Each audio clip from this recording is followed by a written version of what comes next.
Hey, Computer Studies 10, we are going to be putting together a sprite animation, and we're going to start with the idle action. Try to locate an action or a sequence of costumes in your sprite sheet that will result in a character's sort of idle movements. Like when you're not pressing the keys, the character's probably doing, some kind of bobbing up and down or tapping their foot or something like that, right? So this is going to be setting that up. That's what this video will be, the idle animation. We're going to set it up in a way that we can interrupt it anytime. And then when we are done with other actions, we can set it back to idle. I think we'll probably save that until we have the walking script. So that might be in the next video. So let's get started. First off, just to let you know, I'm using two variables. I think I can, oh, I've zoomed wrong way. There we go. I have a wait time variable and an action variable.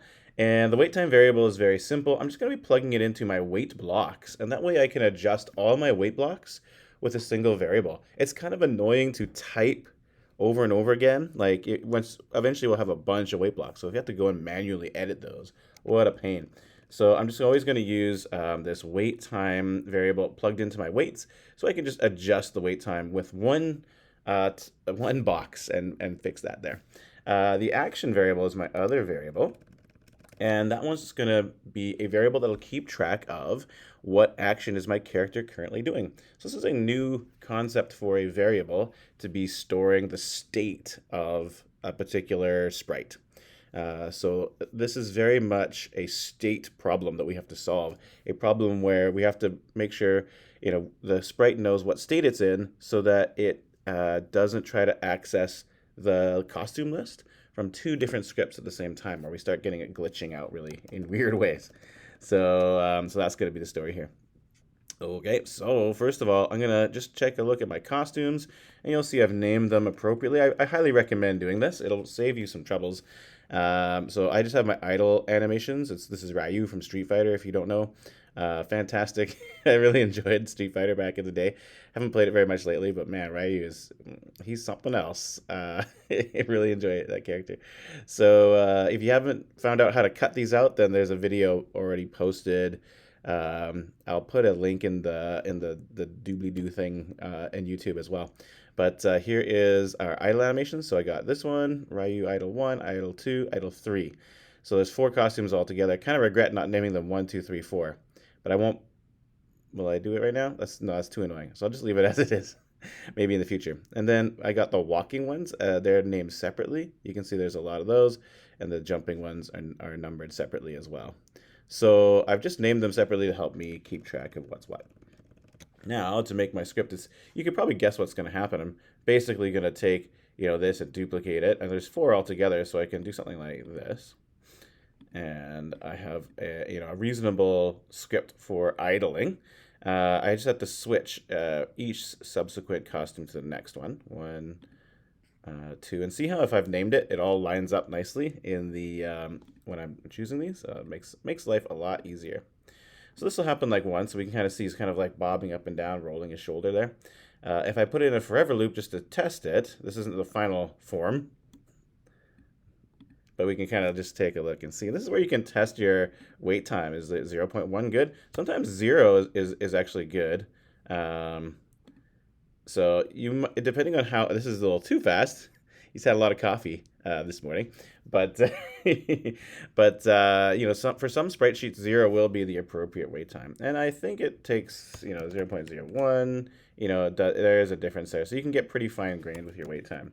I can get a little bit higher and slow them way down, but that's looking a little slow to me. So I think 0.1 is good for me, and ultimately it doesn't matter.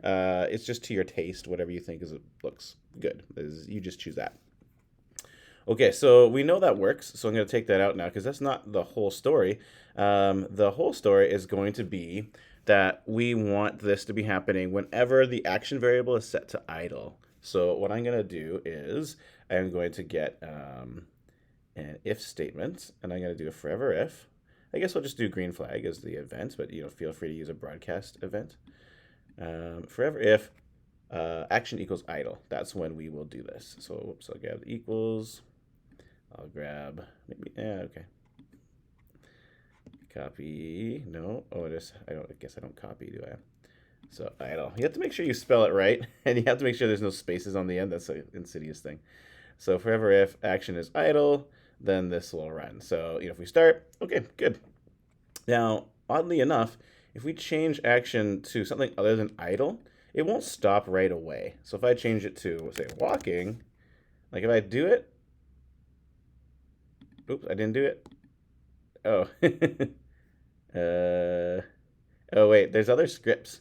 Hold on, I gotta turn off these ones. We'll just delete these other sprites. Okay, sorry. We'll try again. So if I set action to walking, it doesn't stop right away. If I start it again and I set it, like it takes a moment for this script to finish before it stops. So if I set action to a different action, it doesn't immediately stop these. That's going to get annoying because when you press left, you'll immediately start walking.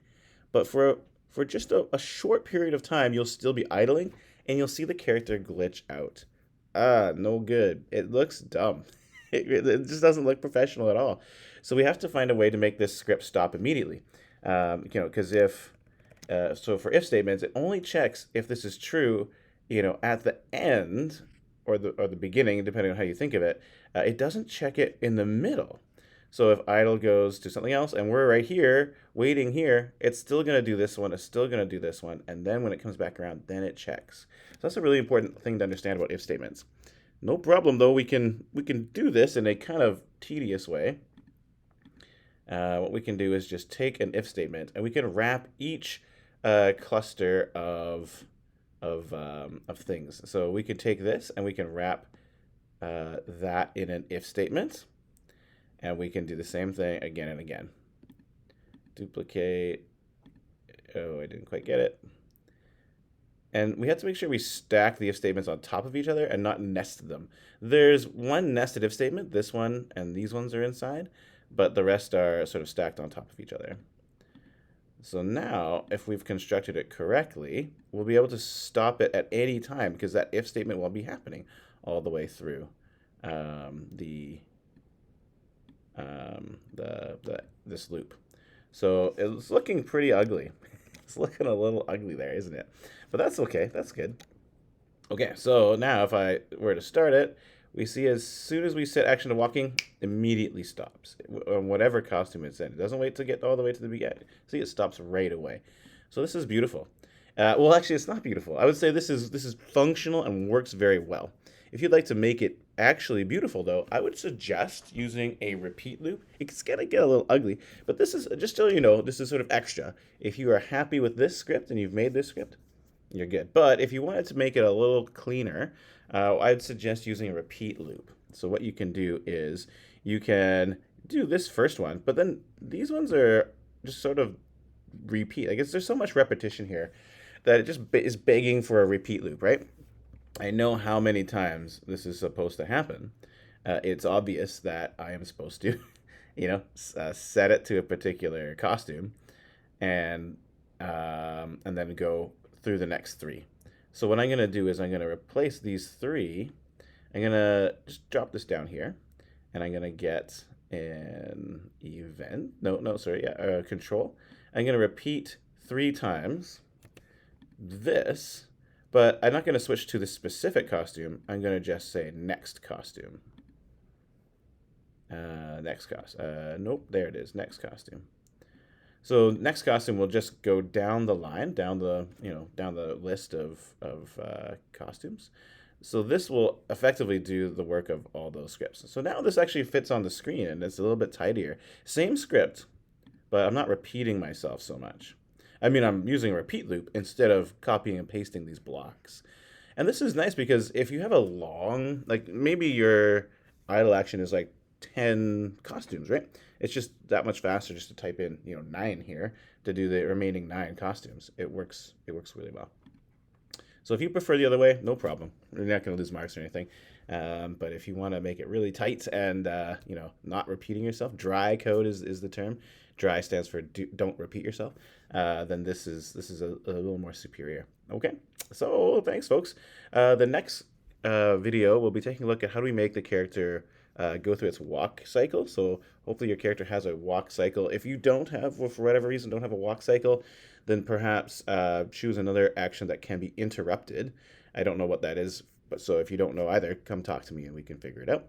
Otherwise, I hope this made sense. And if it didn't, call me over and I'll help you out. Okay? Thanks, everybody.